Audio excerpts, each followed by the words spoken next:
नमाज ईद का तरीका कुछ इस तरह से है कि 2 रकत वाजिब ईद उल फितर की नीयत करके कानों तक हाथ उठाए और अल्लाह अकबर कहकर हाथ बांध ले, फिर सना पड़े, फिर कानों तक हाथ उठाए और अल्लाह अकबर कहता हुआ हाथ छोड़ दे, फिर हाथ उठाए और अल्लाह अकबर कहकर बात छोड़ दे, हाथों को छोड़ दे, फिर हाथ उठाए और अल्लाह अकबर कहकर हाथ बांध ले। यानी पहले तकबीर में हाथ बांधे, उसके बाद 2 तकबीरों में हाथ लटकाए, फिर चौथी तकबीर में बांध ले। इसको यूं याद रखा जा सकता है कि जहाँ तकबीर के बाद कुछ पढ़ना है वहाँ हाथ बांध लिए जाएंगे और जहाँ पढ़ना नहीं है वहाँ हाथ छोड़ दिए जाएंगे। ठीक है, यानी जब हम नमाज ईद अदा करते हैं तो 3 तकबीरात पहली रकत में होती हैं ज़ायद और 3 तकबीरात दूसरी रकत में ज़ायद होती हैं। तो पहली रकत के अंदर पहले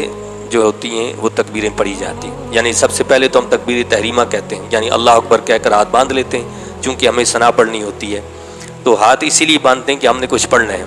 तो सना पढ़ने के लिए हमने हाथ बांध लिए। अब इसके बाद 3 तकबीरें ज़ायद होती हैं, तो उन 3 तकबीरों में हमने कानों तक हाथ उठाकर हाथों को पहली 2 तकबीरों में छोड़ देंगे और तीसरी में बांध लेंगे, क्योंकि उसके बाद किरात होगी। तो जहाँ कुछ पढ़ना है वहाँ हाथ बांध लिए जाएंगे।